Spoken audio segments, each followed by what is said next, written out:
something else. I don't know the number. Okay. Hi, morning. So recording has started. Yeah. Hi, Prior.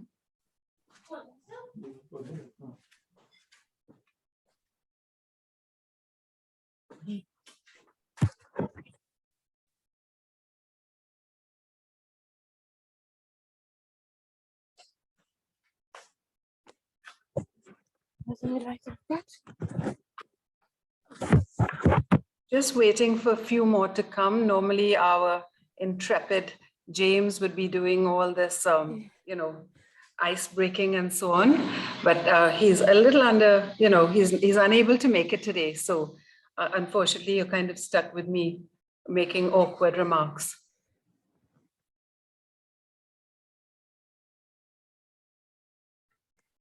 All right, so that was not a phone call pertinent to what we're doing here. It was a lady looking for her girlfriend.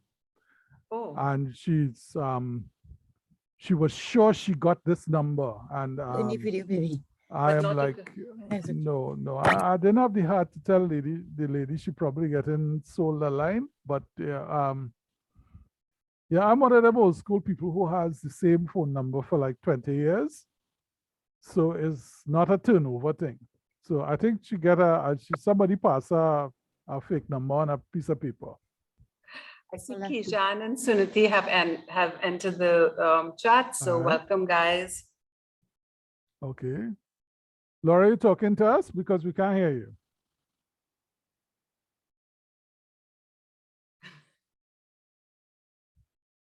Oh, while we wait for other people to join ERA, I have an icebreaker we can do. Please. Oh, dear. Always welcome. Okay. Oh, dear. All right. So this icebreaker is called two truths, one lie. Okay. I'll randomly pick someone. You're going to give us 3 statements, and then we will have to guess if it's which ones are the truth and which one is the lie. Okay. So how about we start with Paula? Paula, you ready? Paula Lindo. Paula there? Yes, she's there. She's here. I put in people on the spot. Is she there, Paula? So let's go with Lasana. He's always very, very secretive. So I want to find out more about Hi, him. Rachel. Morning. Morning, all. Morning. All right, Lasana, give us 3 statements about yourself, and we'll have to figure out which ones are the truth and which one is the lie. Let's see. I joined the media at 19 years old. Let's see. I started writing about the lotto winners. Would have been my first pieces. And I'm a big Brazil football fan. How's that? I don't know. Anybody want to take a stab at which ones are the truth? Yeah. I feel the outrageous one is the truth here, though. Which one is that, Mark? The lotto winners sounding like the truth, boy. It's sounding too outrageous to be a lie. It's like, how you just make that up if that's a lie, boy? The lie, boy. Which one is the lie, boy? You're not a Brazil fan. I am not a Brazil fan, no. Very good. You had to know football to do that. They never published any of my stuff on Lotto Winners, though, for whatever reason, at the Guardian. I was an intern, so they just handed it on to me. They never publish intern stories right away. I went to it. Yeah, and I've never seen the paper, so there you go. And funeral announcements and so on. That was what, let me see. Was Mr. Solomon. You remember what Solomon, Mark? Norris Solomon. Norris Solomon, that's right. Norris Solomon was my first editor. Norris, yes, all of us. He was my first news editor too. Yeah, lot of winners. Mine too. Yes. Okay, Paula says. Paula is back. So Paula, let's do one more before we start now. I mean, I don't know how long again we're waiting. So let's do Paula. We could wait 2 or 3 more minutes, so we could go for a couple more. Hi, Rishi, as well. Welcome. Morning, everyone who just joined. Paula, we're doing two truths, one lie. Tongue twister. So give us 3 statements about yourself and let's guess which ones are the truth and which one is the lie. Good job, Rachel, though, for picking up that one. Yeah, I got that one too. I was just like, anyway, 2 truths. It is very early on a Saturday morning, okay? It's easier to lie on a Saturday morning. That is very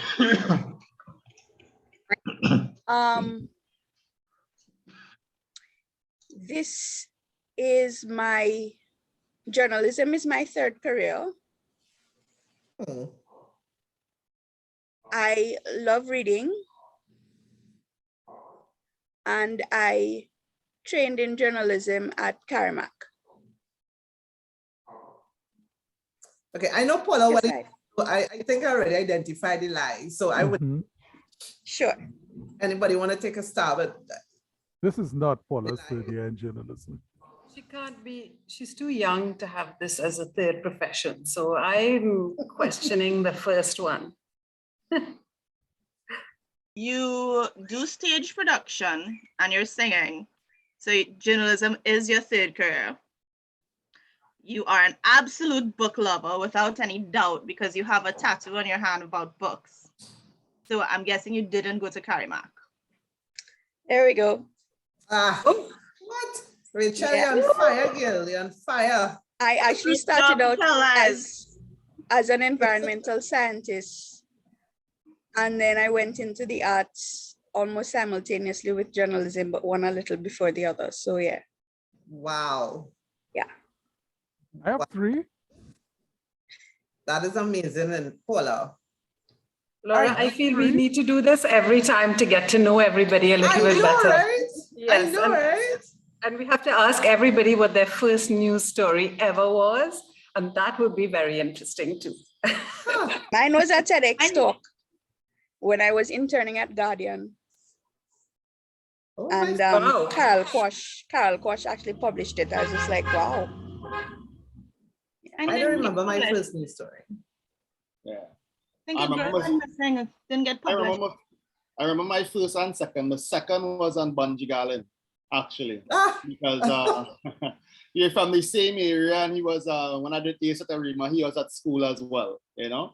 At that time, he was just a kid chanting on the greens and nobody knew him. That was the second story. Yeah, in fact, and in that time, he said he would never ever do calypso or soca or anything like that. He was keeping it pure Wow. down. Yeah, he was real into dancehall in them days. Yeah. Rachel, in the early days, you wasn't guaranteed to get stories published. You weren't guaranteed to get stories published. You do stories and if you publish, you publish. Exactly. That's just the life of me now starting out. Yep. I didn't even know where to hand in the slips. It was like they gave us a slip to hand in. And I was just too sure. It's like you write it up, where do you put it? And you give it to somebody. And it's like, I think one time I put them in my drawer. But do you all remember the time when we wrote news stories in triplicate on a typewriter? I'm sorry, what now? No era. I could throw back further than that. I could tell you that at the Express, when I used to submit my freelance copy, they always knew it was mine because the typewriter I had used to punch holes for O's and full stops. So they would just hold up the copy and say, Lyndersay. Wow. Because we they had could look through the Microtech computer I remember that. in the Guardian Yes. room, and you had to pong hard on those Yes. keys. And you had to press like 5 keys to save the story. And if it didn't save, that was it. You looked the whole Yes. thing. Yeah. Yes. What I remember, the Guardian, George John was our consulting editor or something Correct. like that. And Yeah. there was one time when they wanted him to sort of supervise everyone. So we had to take a printout of our story. I remember that. Carry it to George John and he would read ink, blue ink, whatever, and Yes. give it back and then go back to the computer and type it up. I remember that. Yeah. Yes. Not emailing to him, printing it out and carrying it to. Yeah, but I want to say that the triplicate that Ira is talking about is not a print journalist wouldn't know that. That was for TV because you had to give a copy to the editor, a copy to this one and that one. Okay. Not a factor of age. It's not that she was predating anybody here. Yeah, because we beginning to wonder what era that was. I'm real old. Unintended. I'm a real dinosaur, girls. I don't know where my old typewriter is, and I'm really missing it. I'm like, you all remember being in a newsroom, and I remember being at 610, all you hear is rat-a-tat-a-tat-a-tat, all of us like rat-a-tat, and then, I don't, okay, clearly that didn't strike a chord with anyone. No, I remember. Yeah. I'm just amazed at you're being able to type at a typewriter. The number of typos I make on a daily basis, and I have to go back, fix, like, then to white paper it out and then go back again. Well, I went to secretarial school in order to be able to go to journalism school. So you have to touch type, you know. But you all are so much smarter at all of this than us. And this is why we're having this meeting. Guys, do you think that we should kind of start, or we have quite a few people here? I don't have too much to say, just 2 or 3 minutes, and I'll read it out aloud. I just want to note that our past president, Sheila, is here. Welcome, Sheila. It's really nice to see you as well. And our vice president, Asha, has also arrived. Welcome, Asha. And also Kalain is here, and he is, of course, here as an esteemed panelist. So welcome to everybody as well. Very quickly, you know, welcome. I'm also going to be having, I already have cookie eyes, but every now and then I'm going to be looking at this to add in participants because they're all in the waiting room when they come. So I'll just start reading what I've written. Welcome to the second in our monthly MAP meetings. We're working hard as we promised to support our fraternity. I just want to bring you all up to date with a little bit of housekeeping. No, this is not a constitutional general meeting, but we like to bring our members up to date. As you know, that there have been several occasions where there have been complaints against the media, the most recent one involving the Prime Minister and a radio host. As you're aware, the Media Complaints Council is constituted by the TT Publishers and Broadcasters Association. Matt is not part of the complaints procedure. And then people are different, or they're not. It's one or the other. Okay, so if they're diverse, they're different. Somebody if they're needs different, to if you let them manifest their okay, somebody needs to mute there. I'll start that again. As you are aware, the Media Complaints Council is constituted by the T&T Publishers and Broadcasters Association. Matt is not part of the complaints procedure, although we can and will speak out against attempts to suppress free speech or do anything to damage the Fourth Estate. We will stoutly defend the Fourth Estate. Matt has met and written to the TTPBA executive to get clarification on how the Media Council works. Grant Taylor, the president of the association, responded to some of my queries yesterday, and I quote, "The MCC is an independent body." I'm just letting somebody in. Hi, Charmaine. And whilst constituted by the TTPBA, it is independent of it. And he says that this image must be maintained in the public's eye to not compromise their integrity and independence. When referencing them, please just reference them as the MCC and not associated with the TTPBA. He said the TTPBA has no influence over the Complaints Council's deliberations and findings. Mr. Taylor added that the Media Complaints Council is a self-autonomous organization with a comprehensive website and so on. I mean, I am aware that we need a lot more answers. We've met with them and we've asked for another meeting, and hopefully we'll get one soon, and one for an outcome that allows redress for the public. Our members are currently battling the pandemic like everyone else, but with the added frontline work with all the normal mental and physical health issues that implies. We're still working on policy around our health, pension plans and reward cards, and we want to make sure that we get this absolutely right. So on with the show, a panel discussion which further catapults us into the digital age.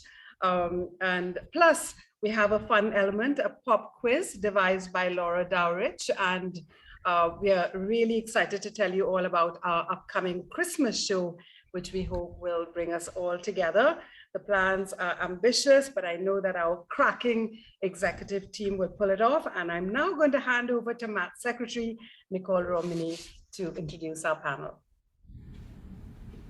Thank you, President, and good morning to everyone who's here. It's so good to see everybody this morning. So let me begin by introducing Mark Lyndersay, my esteemed colleague and the moderator for this morning. Mark is a photojournalist, feature writer, and columnist working in the media for the last 44 years. He is the editor of TechNewsTV.com. Can I ask you all to please mute? Thank you. Yeah, while Nicole speaks, thank you. All right, so let us continue with Mark. He has 44 years experience in the media. He is the editor of TechNewsTT.com and writes for the Newsday. We have on the panel Kalain, Hosein, Lasana, Liburd, and Prior Beharry. Lasana is the managing director and chief editor at Wireless 868. He is a journalist with over 20 years experience at several Trinidad and Tobago and international publications. We have Prior Beharry, who is the editor-in-chief of azpnews.com. Prior has been the news editor at the TT Guardian and has freelanced for the New York Times, the WSJ, and the Mail on Sunday. And last but not at all least, Kalain Hosein, who is also my colleague at the Media Association. He has been the weather anchor at Guardian Media Limited for the past 2 years. He has written and produced TT Weather Center online since 2014. And these esteemed gentlemen are here this morning to share with you some information on how they were able to develop and maintain successful online platforms. So I'm handing it over. Good morning, gentlemen, and tell us more. Yeah. Morning. Okay, so I kind of queued it up in kind of jumbled order here because I'm going to ask Prior to speak first, then Kalain, then Lasana. Then we'll have a discussion arising from the things that they've shared with us and some other observations that I might choose to pitch in. We'll, of course, be making time for journalists who have questions or who require clarification on some of the things that might be discussed. So with no further ado, I would love to invite Prior to have a 5-minute conversation with us about the process and experiences he's had creating AZP News. You're muted, Prior. Good morning, Mark. Good morning, everyone. I see we started the discussion about where we first started in the media. So I think it's best for me to give that history to see how I came about to do AZP News. So I started at the South Bureau of the Guardian in 1996, just a few months before Laura Dorridge. So I don't want to give out Laura Dorridge's age here, but we all worked at the South Bureau of the Guardian. And one of the advantages, I think, at a bureau is that you get to do everything, unlike when people work in Port of Spain, in the media, for example, they tend to have a beat, but at the bureaus, you cover a variety of news stories, and you also have a vast area to cover. So that was something I think that helped me. So when I came to Port of Spain, it was much easier for me to get into any of the other beats. And I did a lot of court reporting, then I did some business, and then there were a lot of people there now, who worked with me, who have gone into other stuff, and we all that is one thing. When you're a journalist, you're always a journalist, and I think that is something that has stayed with me all the time. We're getting some background. If we can mute the mic. Can I ask anybody who has their mics on, please mute it so that Prior can make his presentation. Thank you so much. So I how everybody in the media is. So I already left Guardian, went to Newsday, then went to Express. I must say that when we talk about journalists, you have to understand that a journalist is a different creature. it is not somebody you can cage in. You have to let them run. It's difficult to understand a journalist. And I learned that, I think, at the Express. I worked with Umati Lider. She was the Sunday Express editor, right. Of course, Suniti, was there, as the editor to give us guidance as usual. And of course, the late and the great Keith Smith, those were people there, and a lot of people in that newsroom at the time, went on and are still in the media doing very good. I left Express and I went into radio, 103.1 FM. I was the assignments editor there. My first days of radio. Then I went back and I became the news editor at The Guardian, back into mainstream media.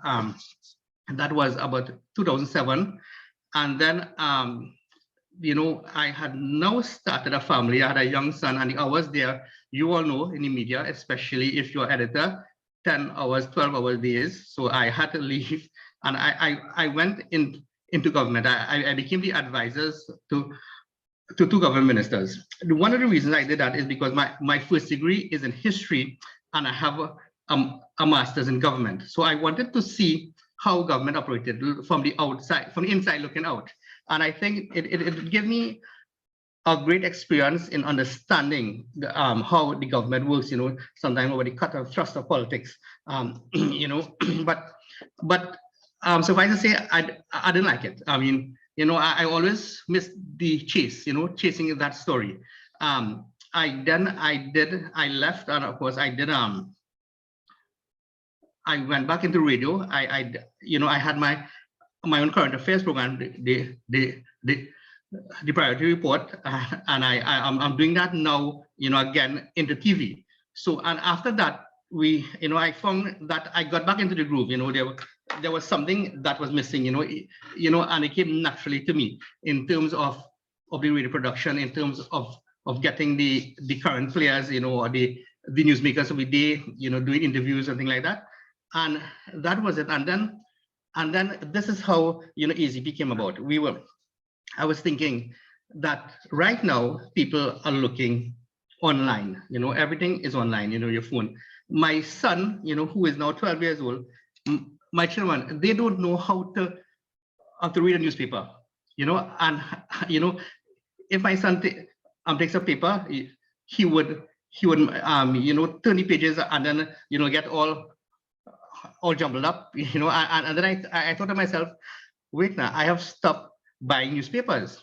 So then I say online, everybody's going online, everybody's looking to that. So why not try and establish something online?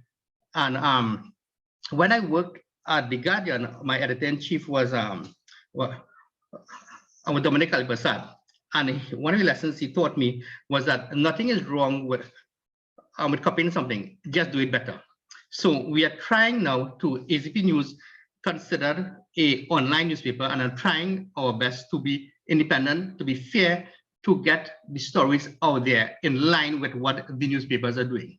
So that is the thrust of AZP News. So when we came about it, me and Azdan Mohammed, who worked many years at Newsday, we formed AZP News together. People always, we always tell people that AZ stands for Azdan, right, and P for Prior, but that is not how we developed. What happened? We were looking for a name. We had many names at that point in time. I'm not sure, right, I can't recall all the names now, but our research showed that people think easily and recall things in threes. So you have, CCN, BBC, CNC3, CCN, thing like that. So then we came up with AZP News, and our slogan for that, or motto for that was all the news you need from A to Z and then some. So that was a perfect fit. So that is how we got into it. And what we did, the first thing we did, we had a Facebook page, we got content. So I think everyone would tell you all that when you have a website, the first thing you have to do, you have to get is content. So we developed this content, and then, well, we tried our best, and we are still trying our best. We have now hired, I have an assignments editor, Suan Wayao. She is very good. She came from the Express, And she, is a true journalist. She knows how to chase a story. We also get some interns, like from Questat, and one of them managed to stay on with us. And then we have a number of freelancers, and that's how we go ahead. One of the constraints and the issues that we're having, of course, we have to remain independent, and we get our income via advertising. And the pandemic is not making it easy. And of course, we are new kid on the block. So it is difficult in that sense to sort of lure the advertisers. So that is something that we are always fighting with. And it's something that I think as we go forward, we have to find a better way. But at the same time, we have to maintain our independence. And that is some of the issues that we are facing now. So I would just leave it at that. I think I have used up my 5 minutes. So Mark, if that's all right. Yeah, thanks a lot, Prior. Nice summary of what's happening there. Kalain, can I ask you to give us some perspectives on TT Weather Center, please? Yeah, sure, no problem. So let's see. I started TT Weather Center because I saw a need on the market for essentially weather information, because back in 2014 and up until probably 2018, the Met Office, the ODPM, the Ministry of Rural Development and Local Government, they are all the ones that were still responsible for putting out information into the public domain when adverse weather, flooding is happening or coming, safety tips, all that fun stuff. And between those, I would say 4 years, it severely lacked, and we had a significant number of flood events that was going on. And I was thinking to myself, how am I, students living thousands of miles away, could see these things happening, and the people that's in charge that lives in the country isn't doing anything to warn the population about what's going on? So I took it upon myself to create a Facebook page. That's how it started, with a Facebook page, and started posting updates there. And that sort of blossomed really in 2017 when we had the Diwali floods that crippled the highway, and then we had terrible flooding in South. And then we also had Tropical Storm Brett that year. It was just a terrible year for floods, and that started off like a 3-year period of just terrible floods. So Weather Center really picked up there, and it was just me. It really was just me up until 2019. Just really somehow finding the time to manage school plus work plus Weather Center, and Weather Center took up, if anyone who knew me then, it took up a substantial time of my life. I had very little social life. And even when I was out at social events, I would always have my laptop and my backpack with me. In the event something happens, and I would whip out my laptop just to start working. So Weather Center was essentially a 24/7 operation that was being done by me. And in 2019, at the start of it, I finally decided, you should probably get some money for doing this. So that's when I created, again, all me, created Trinidad, the website, ttweathercenter.com. And I started posting there. Now, what I realized from posting on a website is that it's very easy just to publish on social media and just run with it. When you have to publish on a website, you have to go through all these many steps of formatting, making sure you have enough images, hyperlinking, making sure your content is search engine optimized, you're using the right tags, you have the right plugins. It is a lot more complicated than people may think. So that slowed down the process quite a bit. And I also realized that I need other people. Now, the thing is, at that point, again, I just out of college, now started working not for much here in Trinidad. So I couldn't really afford to bring other people on. So I got volunteers instead. And they sort of had the same kind of passion, the same kind of ideals that I had. And it was still a small team of us. It's about like 3 or 4 of us. And we work on a need basis. depending on how terrible the situation is. So if we have a tropical storm coming, it's all hands on deck. If it's just like street flooding in Port of Spain, it might just be me and somebody else. So posting onto the website, it's a big task. And then now Weather Center is on Facebook, Instagram, Twitter, BIP, WhatsApp with like 7 or 8 different groups by now. It's on Telegram. So you also need to think about content distribution, because yeah, you can post on a website, but not everybody goes to a website to see what you post. So that was another thing that I had to consider. And I think when I started in Guardian Media, so my first foray into actual, traditional media would have been in August of 2019. So that's where I sort of got an understanding and appreciation for the different roles of a traditional media company, and also the roles that I would need to assign into my own company. So, I mean, I am like the de facto head of news / assignment editor, but I also have, someone who handles strictly just content distribution across the platforms now. I have somebody who works with me to develop content, stuff like that.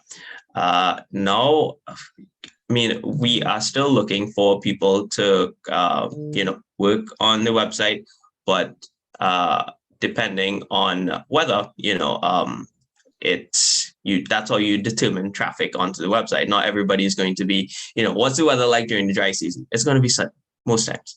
So not everybody will be coming onto the website. So you get to see the variation in revenue, because how Weather Center essentially gets revenue, just like Prior said, it's all based on advertising. But instead of I having to chase down advertisers, I essentially just use Google Ads, which takes some work of getting advertisers out of it for me. And some days, some months, I do really well. We get a lot of people, like 1 million to 2 million people onto the website, and that's a very, very good month for Weather Center. But then you have some months where it's just like a couple, like tens of thousands of people, and it's not a substantial amount. I mean, it sounds like a lot, but it's not a lot revenue-wise.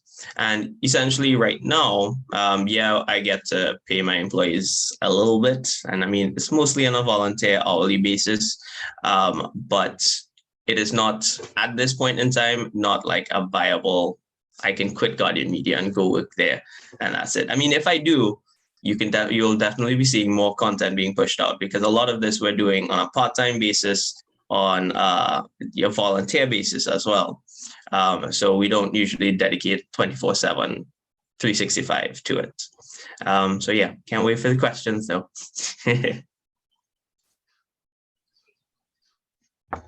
Yes, Kalain, I hear all that you're saying there. I know the vibe. I know the struggle. As do we all on the panels and the panel as well. So yeah.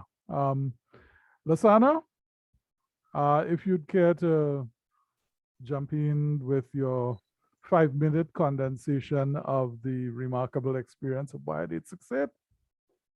Yeah. Okay. Like Prior, I started in the traditional media.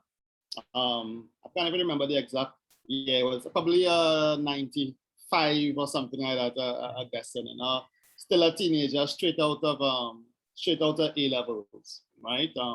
Moved from Guardian to Express and so on.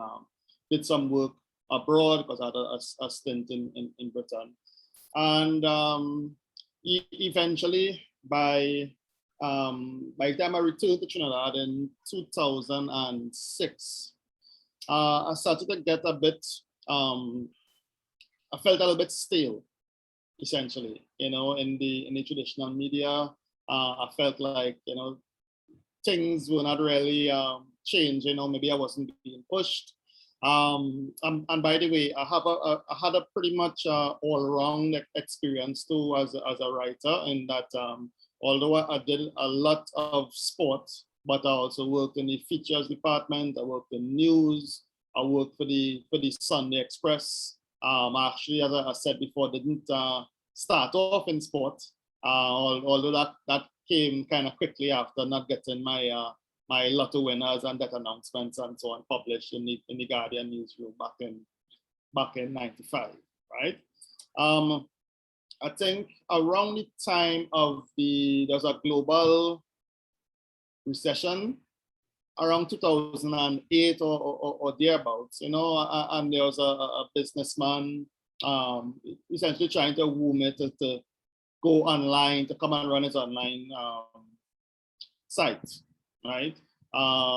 Which I agreed to. So that was when I left Express the first time. That site was TNT Times, you know, which was not my site, but I would have been the managing editor. It was a beautiful mess, right?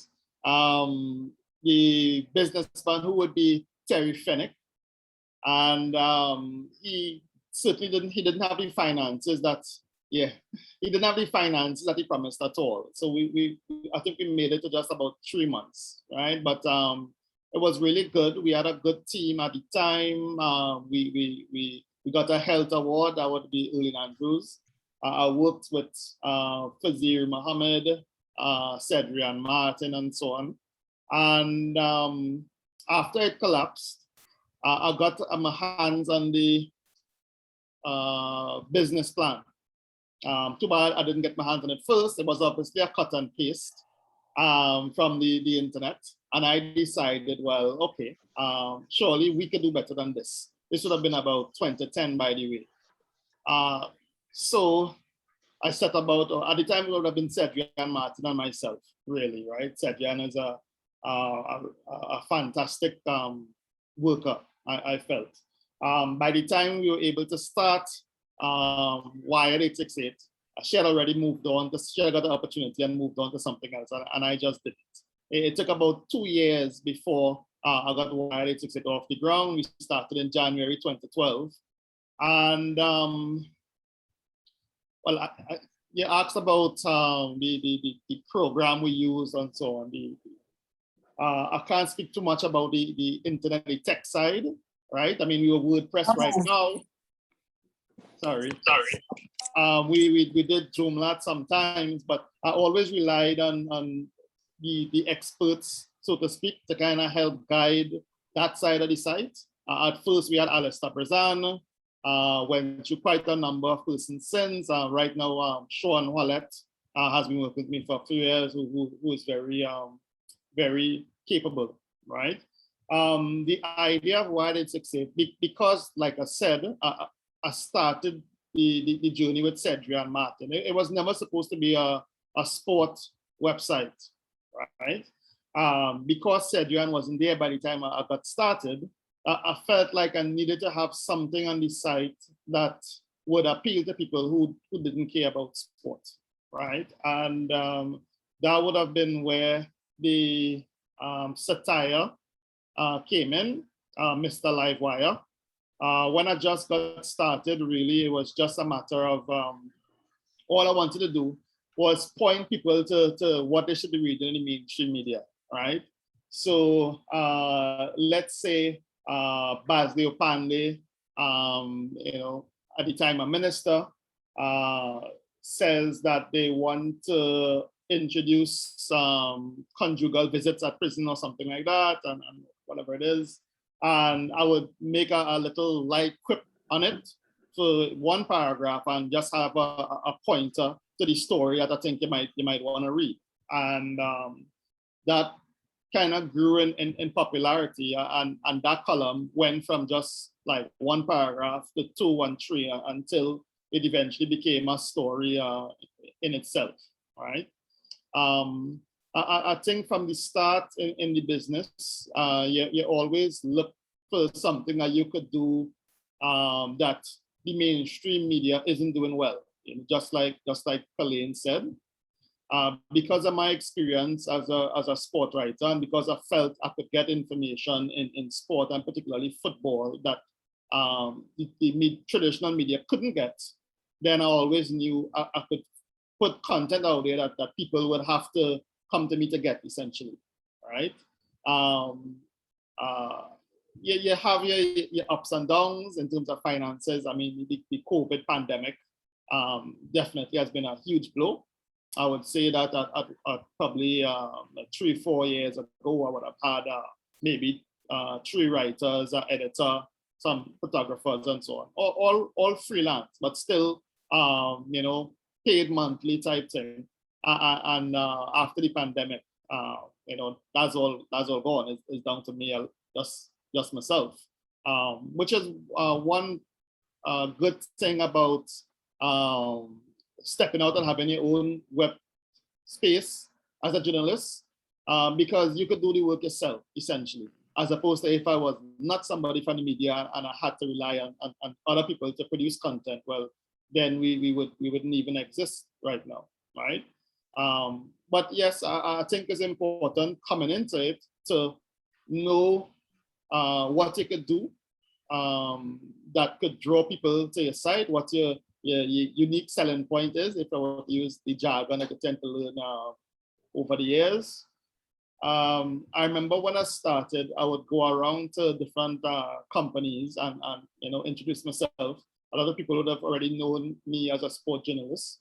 And I would say what the idea was for why they succeed, and we're gonna you know, produce news that really has a benefit to the country and everything else. And I remember the businesses would say, that's very nice and good luck, right?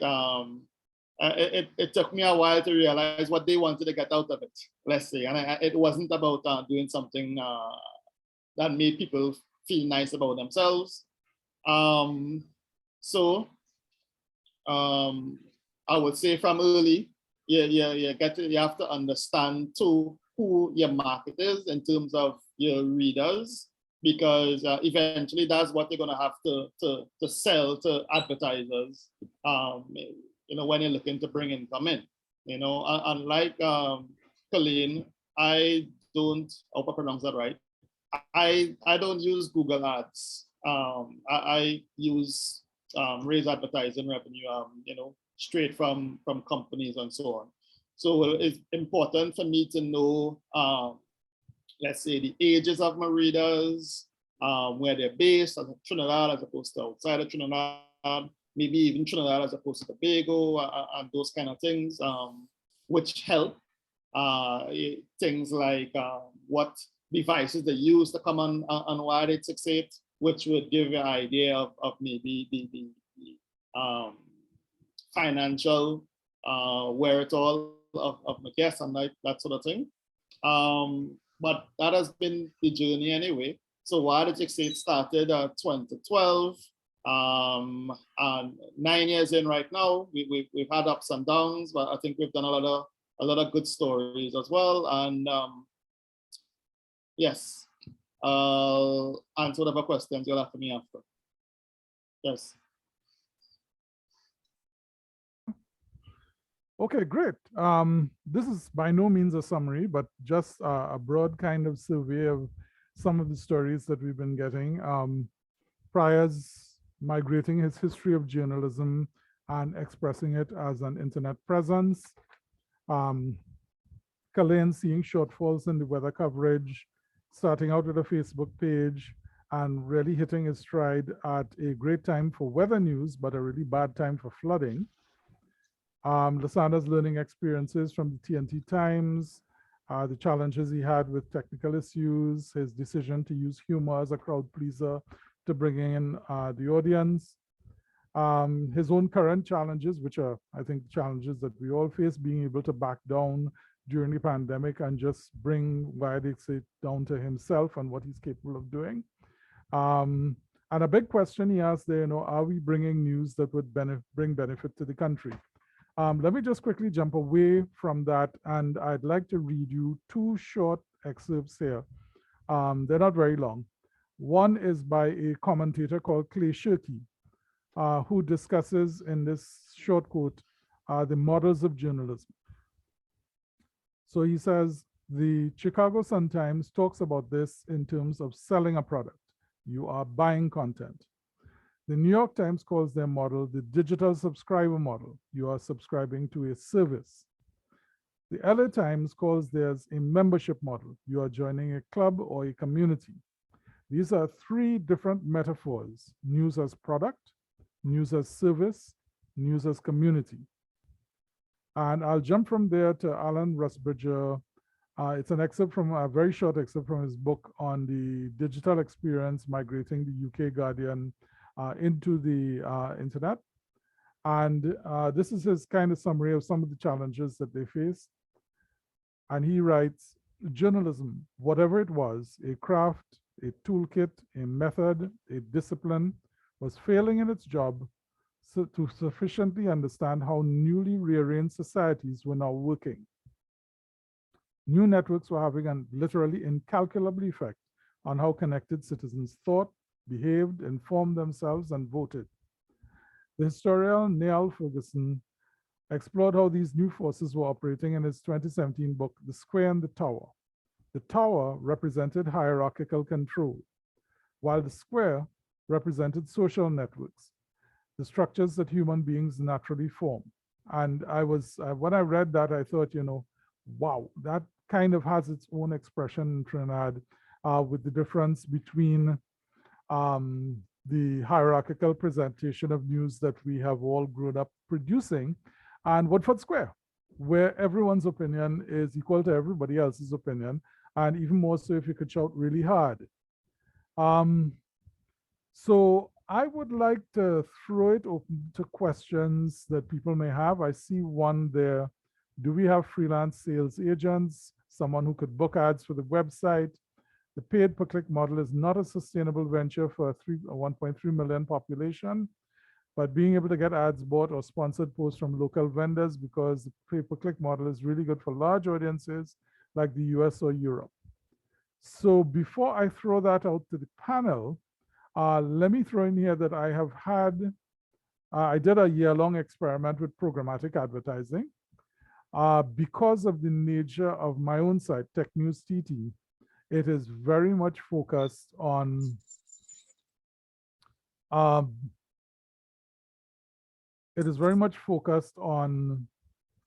the idea of talking to a very specific audience about a very specific thing. So I never had the numbers that made programmatic advertising work. That problem is not such a big deal for someone like Lasana or Kalain who are working big numbers, but it inevitably becomes a problem because we can't really just generate sustainable numbers off of programmatic advertising. So I have some thoughts about that beyond that, but let me throw the question open to the panel and ask them what their thoughts are on that.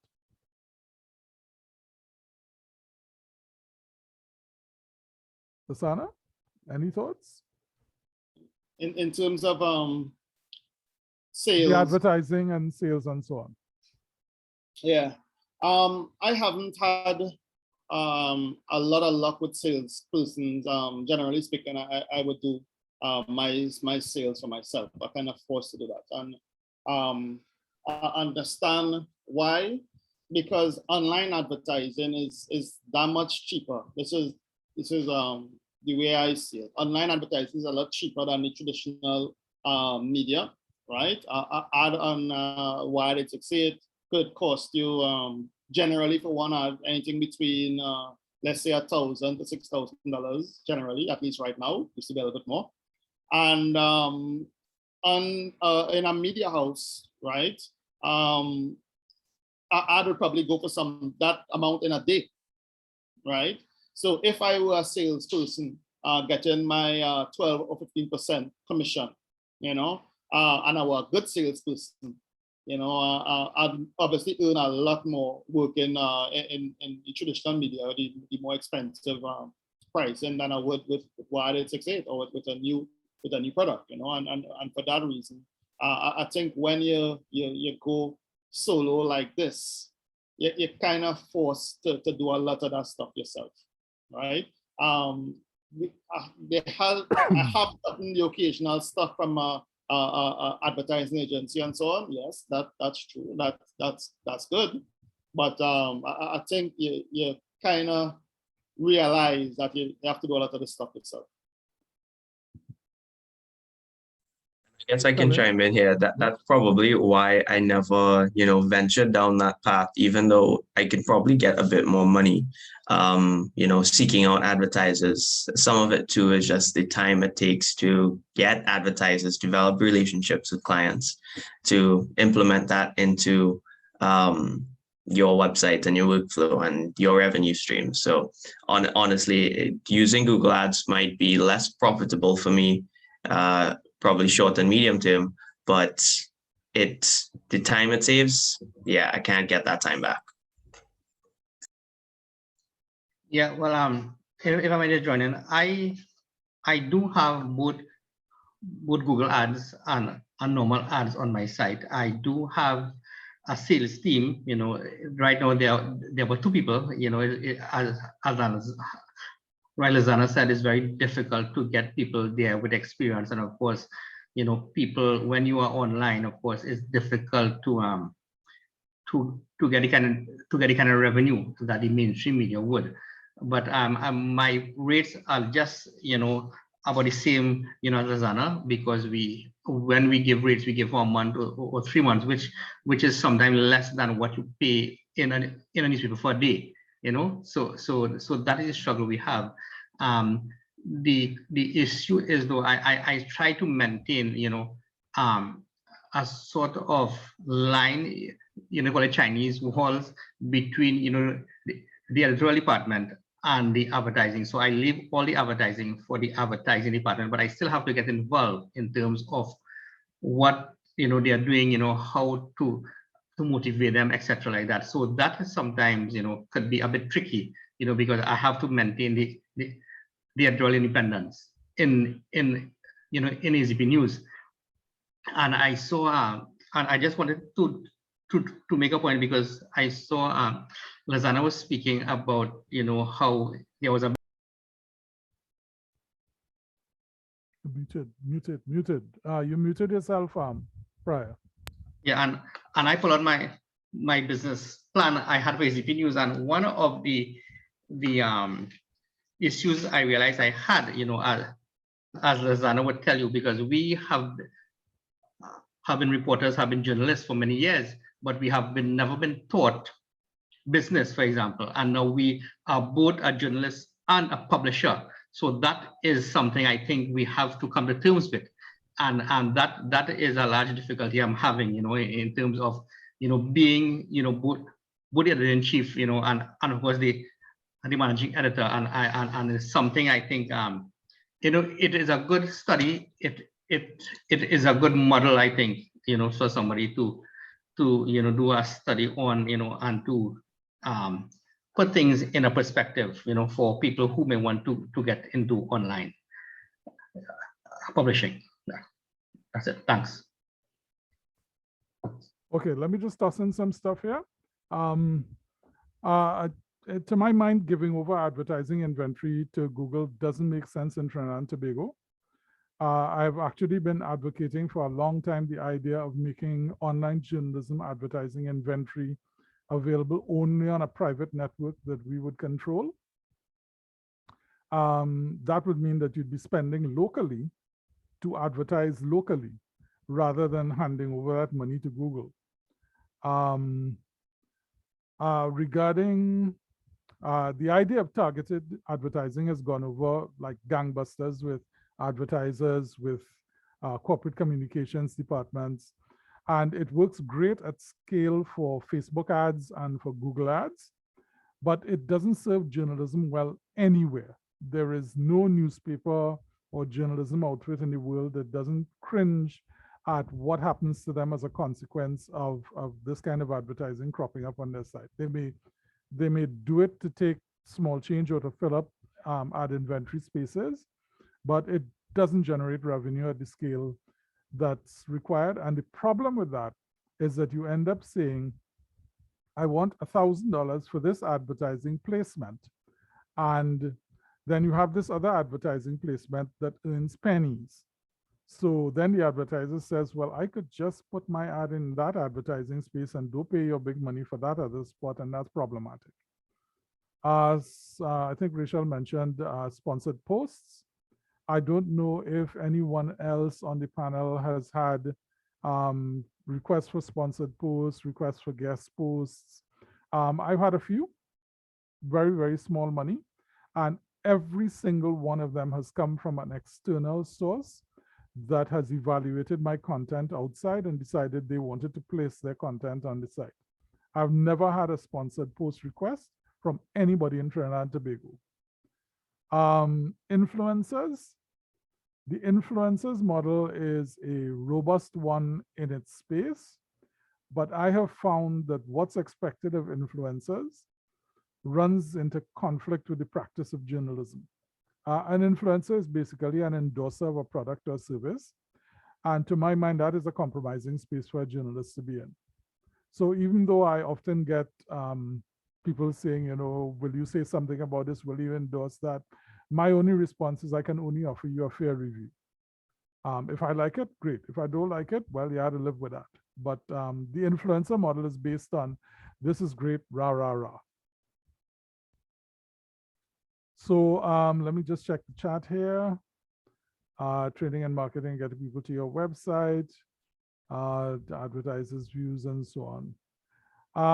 Let me jump away from the advertising a bit and ask the panel about generating content. I hate that word. I hate that word, hate that word, hate that word, hate that word. It reminds me of the days back in the Express back room where everything that people wrote was reduced to something they called matter. It was long streams of text and they would assemble the matter around the advertising.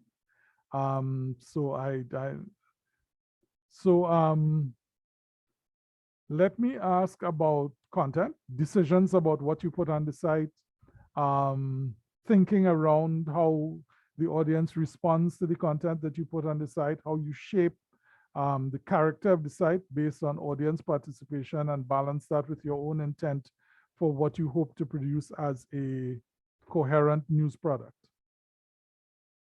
I see they put Lasana up on the screen, so you get to go first. In terms of producing content, well, one, getting stuff on the site, that's the easiest part for me. I could write, you know, when I'm not sleeping essentially, and there'll be interesting stuff. You get, you know, people coming to you or stuff that you see that's newsworthy all the time. So that isn't the issue.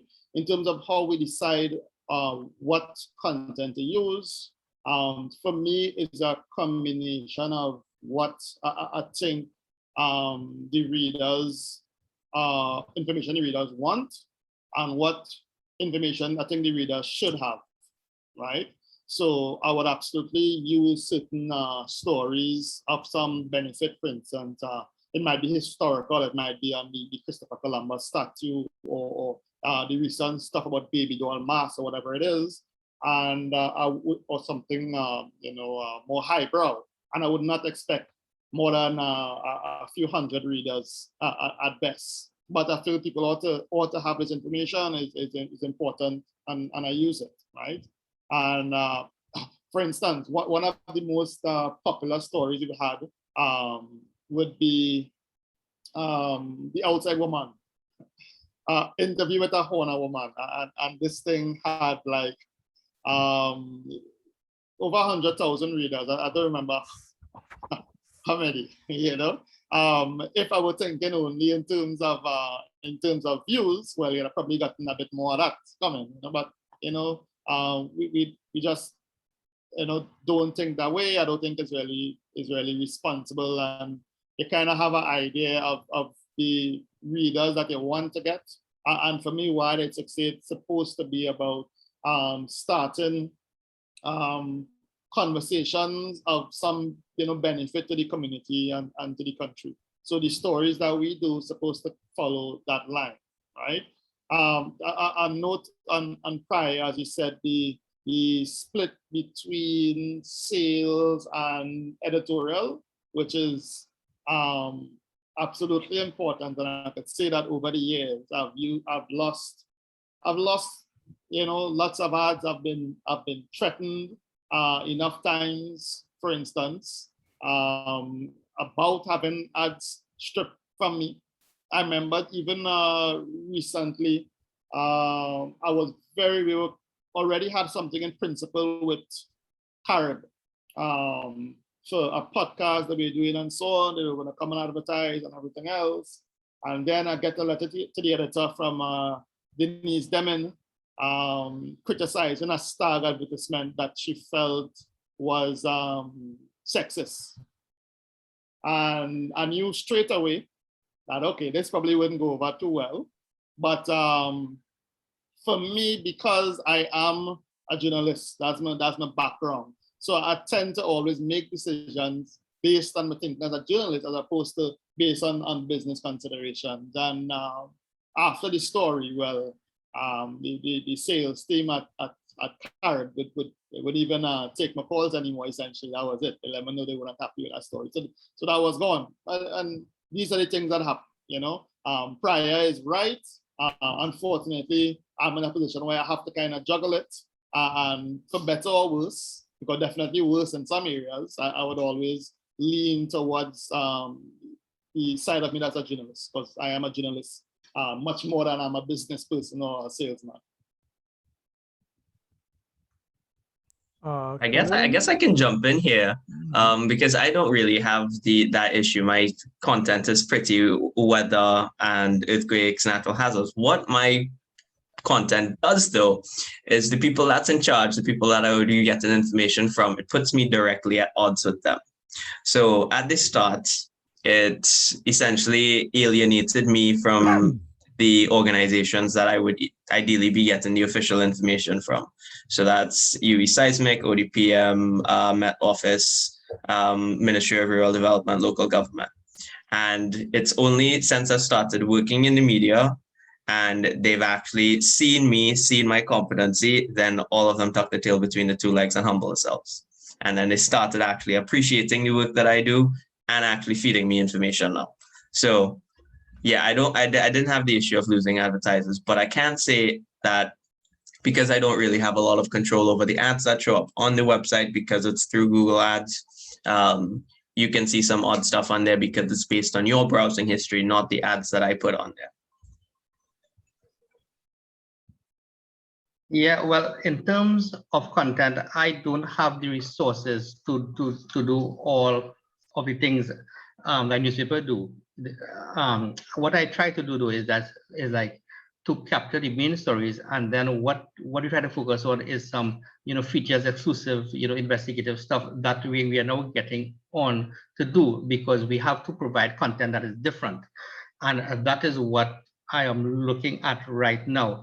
I do have about three main people, including myself, who does the writing, and we have one through freelancers, but sometimes it's difficult to pay them, so we don't really use them as we should. But I have a number of columnists too, and I don't care who you are, once you don't defame anyone, we just state your position or your bias, so more content is good, and I try to be unique and different, and that is where I'm going now in terms of that.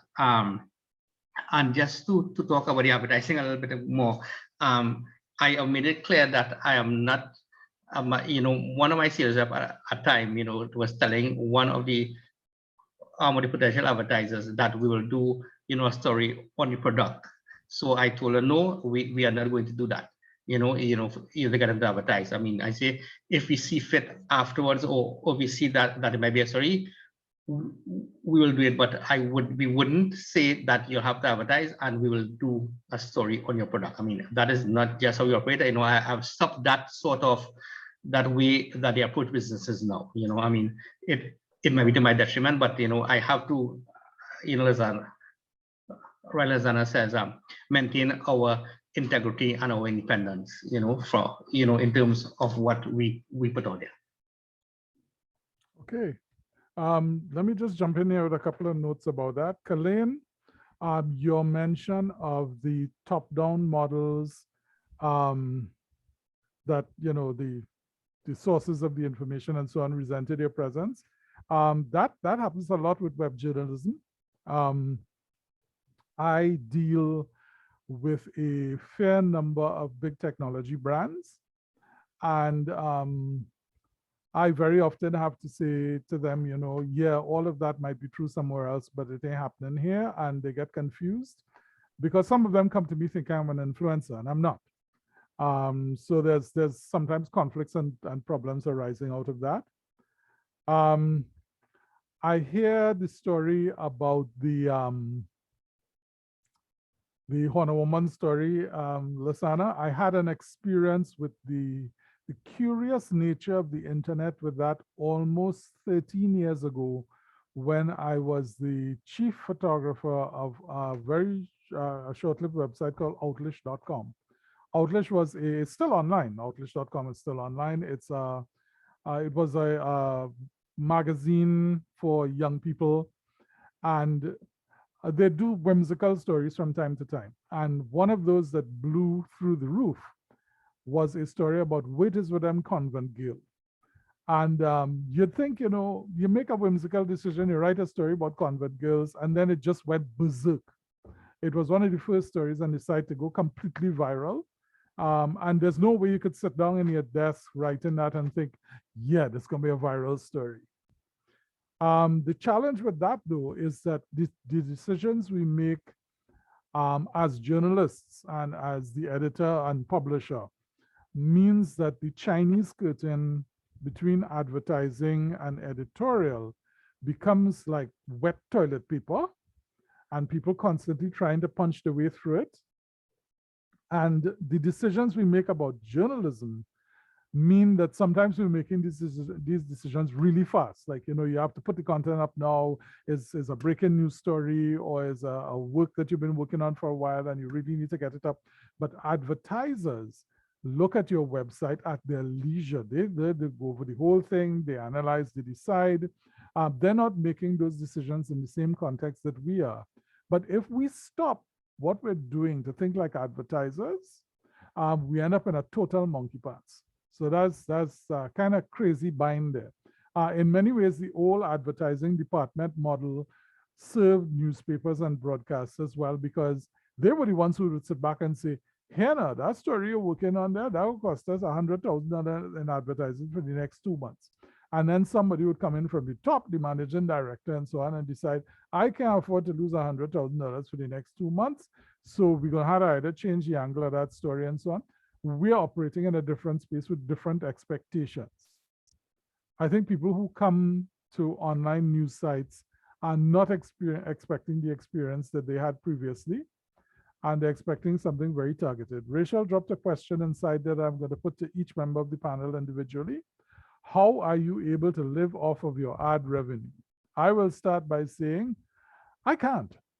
At best, I can pay for my hosting. And it's not ad revenue, it's revenue from sponsored posts. I have no ads on my site. Well, I do have some affiliate links to products that I actually use that I like. And I like them enough to place the affiliate links there. But, you know, after you get 2 or 3 of those, nothing. So let me ask the rest of the panel about that. Yeah. How you live off of the ad revenue, better sometimes than other times. I could say that. Yeah, you kind of cut your cloth to suit what you have, right? So according to the revenue you have, it kind of, you know, you produce content in terms of what you pay for, photographs, freelance stories, and whatever it is. You have to adjust it, whether or not you're going to have an editor on board, that type of thing. I could say that with the lockdown, right? I had some companies at the time that were advertising who haven't come back just yet, by the way, like KFC and Terminex and so on, said that listen, we aren't in business, so can you release us from our contract? You know, which I did. In good conscience, but what I had to do was do some foreign freelance work, actually. So I had to do some work outside for some magazines and so on to help get me through. You know, that's how I did. So it really varies from time to time, but There definitely were some years when the revenue would have been enough to run a team, and I look forward to getting back to that soon.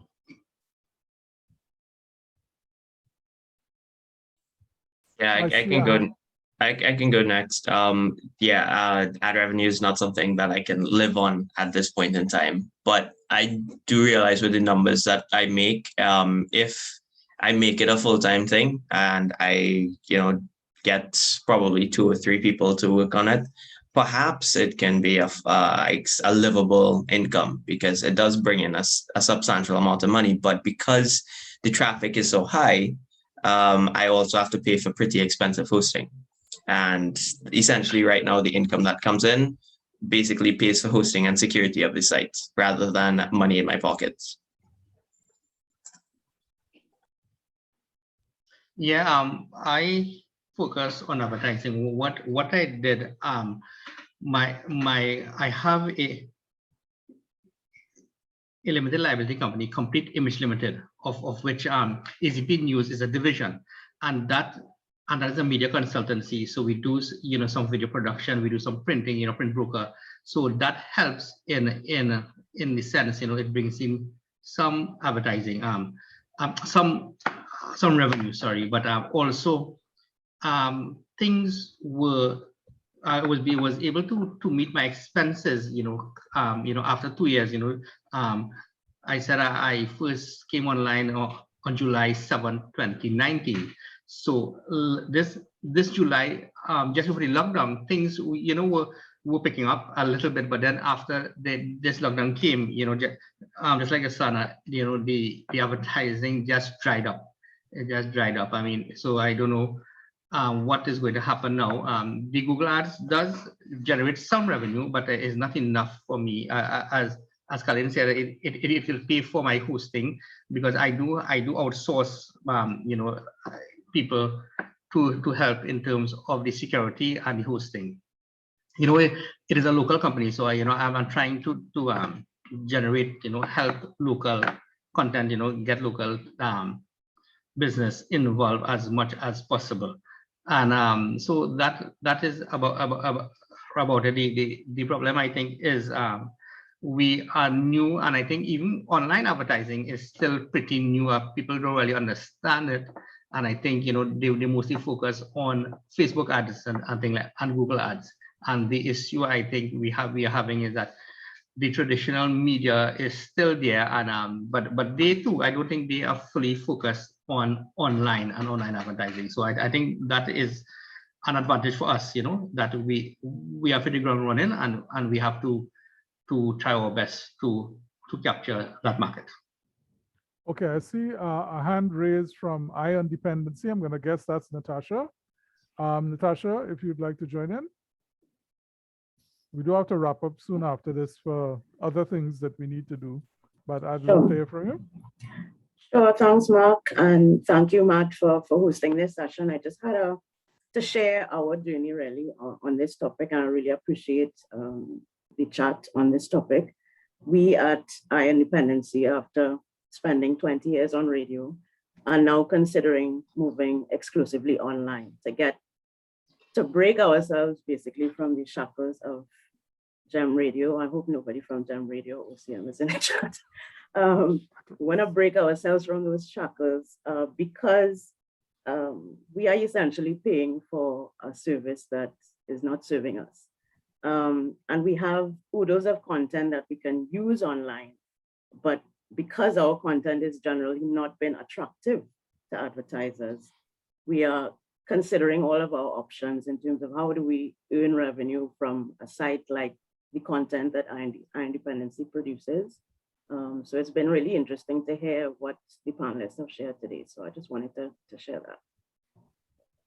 Okay, thanks a lot. We do have to kind of wrap up here. Well, could I respond to Independency, by the way?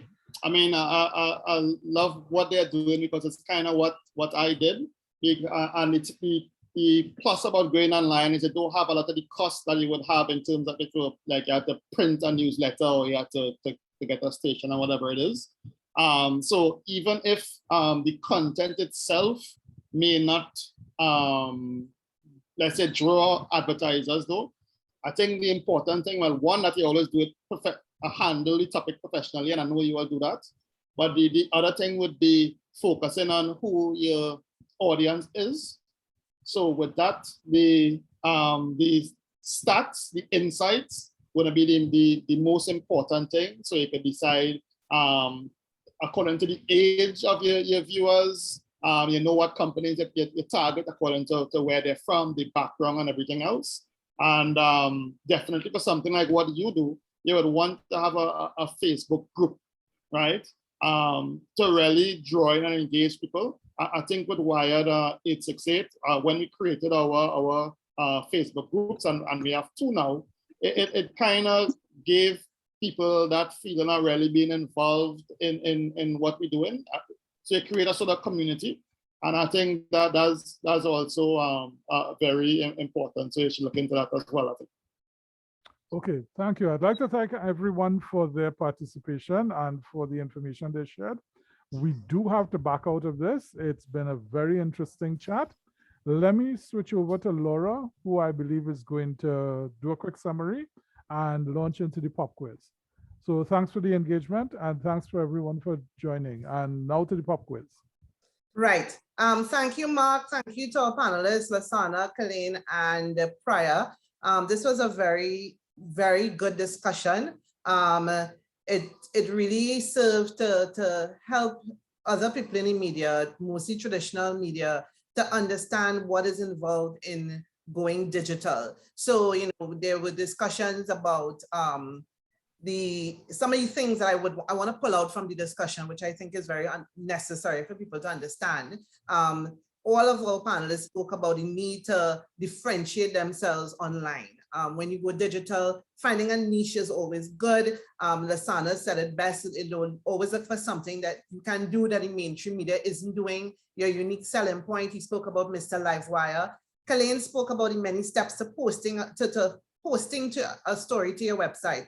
All the things that are involved in that. It's not as simple as just making a post on social media. Digital media, a lot of people tend to equate digital with social. It's not necessarily the one and the same. There are a lot of things involved when you go to post a story to a website. The back end could be pretty, it could be pretty complicated. There are a lot of things you need to know, a lot of tools that you need to employ in order to make your story seen, in order to get your story out there. They spoke about content distribution, how to get your content seen, different social media platforms that you can use. The reliance on yourself as a journalist to do the work. I mean, coming into it, if you're a journalist starting your own website, you already know how to do the work. People think digital is some alien thing sometimes, but it really is, as journalists, it's as simple. It is journalism that we're doing. There are other things that we need to do in addition to that. The advertising model. They spoke about employing the use of traditional advertising strategies, Google Ads, difficulty of living off ad revenue, how to employ different strategies to make money. When you are digital, there is not, and this is the thing I love about digital media, you get to use so many different things. It's not one thing. There's so many different strategies that you can use, so many different tools that you can use in order to post your content, in order to make money. The challenges of going from journalist to business person. Prior spoke about this. A lot of us in the media, we aren't trained in business. So when you go as in any venture, when you become an entrepreneur, you now have to put on a business hat.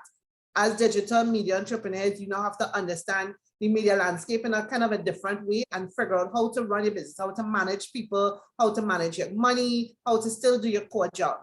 Content strategy, they spoke about what readers want, how they should, how you determine what content you're going to have, your relationship with agencies, like in Kalain's case, how you determine what readers want, and then still good old journalism, what is best in the public interest. So I really want to thank you all for all of those insights. And I have to say, this wouldn't be the last time we're going to be focusing on digital, because as you all know, most of you know me for working with you, but I've really been involved in digital media since 2000. And there are a lot of things that coming out of the discussion, I see a need for some more workshops that we can do, especially when it comes to advertising. I think there are a lot of things that we can teach in membership about advertising models as well as different tools, digital tools that all media people, whether in traditional or digital media, can use. So pop quiz, and this is to see how well you all were actually listening to the discussion. So up for grabs, we have 2 tickets for the Lydian Singers Christmas concert. And shameless plug, I am a member of the Lydian Singers. This will be I'm making my stage debut. So ready, when you win the ticket to come in to support me, I'm not singing solo, I'm just part of the ensemble. But it's gonna be a great concert. The concert is focused on a lot of young composers, Caribbean composers who have put their touch on traditional Christmas songs. The concert is meant to inspire people, give you some hope in this time of the pandemic. So, right, so if you didn't win, still you could go to Queensville box office and buy the tickets, right? Nice. It's on the 11th and 12th of December. And so the question is, first right answer, yes, yes, Mark, shameless promotion here. First right answer will win 2 tickets. What are some of the strategies that you have to employ when you are posting content to your website? If you didn't hear me, I will repeat. What are some of the strategies you have to employ when you are posting content to your website? Kalain spoke about this. He itemized I can answer. I can answer. No, you can't answer. No, none of the panelists can answer. So come on, guys, if you were listening to Kalain, you would know.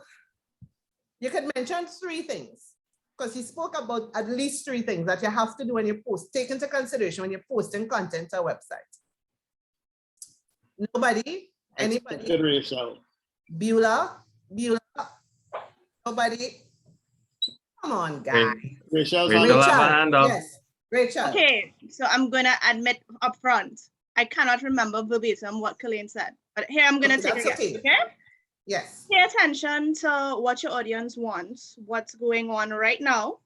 Look at your analytics, your content, see what is see who's there, who's watching you, and also trust your good journalism instincts, because a good story is a good story regardless if people want to figure it out or not, because you'll never know beforehand what'll actually be good. And I think Mark said that. So sorry, wasn't paying attention too much to verbatim, but yeah. Okay, well, I mean, you're kind of right, but if somebody could tell me exactly what Kalain said, or even closer to what Kalain said, if not, the tickets will go to Rachel.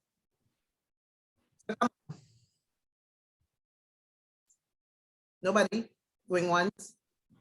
Wait, Mark, you cannot, Mark, okay. I know, just put up your hand, Mark. No. Going twice. And sold to Rachel. So just do not come at a sign, okay? Because I don't come at a sign because I will die laughing. What sign? Okay. No. I have friends who threaten to come with signs. Okay, so just for the edification of those of you still on the chat, Kalain spoke about understanding SEO, about tagging. Those are some of the things that you have to, and formatting. Those are some of the things you have to take into consideration when you're posting your content, because those are very important. All right, great. So I'll now hand you over to Nicole. Nicole. Thank you, Laura. Thank you, Laura, for all of that information and a fun quiz. So guys, I'm sure a lot of you all are looking forward to Christmas, because we're looking forward to Christmas. And I want to ask if you all are looking forward to just raise your hand. Let me see in the bottom, please. Anybody? Mark, what is that? Look what I mean. Look at hands I'm seeing going up. That is fantastic. So I want to take this opportunity to let you all know we're having a little Christmas party, and we'd like to see all of you come to join in the love, the light, the warmth, the laughter with us. We're going to have another quiz again. We're going to have performers. We're going to have music, and we want you to come with your drinks, with your personalities, and just join in and have fun. So keep on watching the map pages. Yes, I'm seeing everybody. I'm seeing Shahira now. Thank you, Shahira. All right, so keep on looking at all the map posts to see the date and the time. It's coming in December, and it is going to be fun, and fantastic. And it's going to be even more fantastic if we have all of you all joining in with us. So that's my little piece, just to let you guys know what we have coming up. And now I hand you over to the president, the esteemed Ira Matu. Thank you so much, Nicole. Well, this has been such a great program, and I'm always amazed at Mark's intellect, and just a gathering of journalists always feels so good. I think we've all missed kind of physically being together, but just when, when Laura started it off and we all started talking about our first stories and stuff, it really filled me with a sense of nostalgia of what fraternity could really look like. So we are completely driven by what Matt and the members want. And please send in your ideas. We're all a team, we're all a unit. And I'm going to close off here and ask you to stay as engaged as you've been. Have a great day, stay safe, and see you soon. That's the end. Bye, guys. Did Prior put up his hand? I'm not sure. Prior had his hand up. Okay, all right, there's a wave. Okay, bye-bye. Wave, wave, wave. Bye, everyone. Bye. Thank you Okay. for everything. Bye, everyone. Bye, Okay, everyone. bye-bye. Cool. Bye. I gotta run.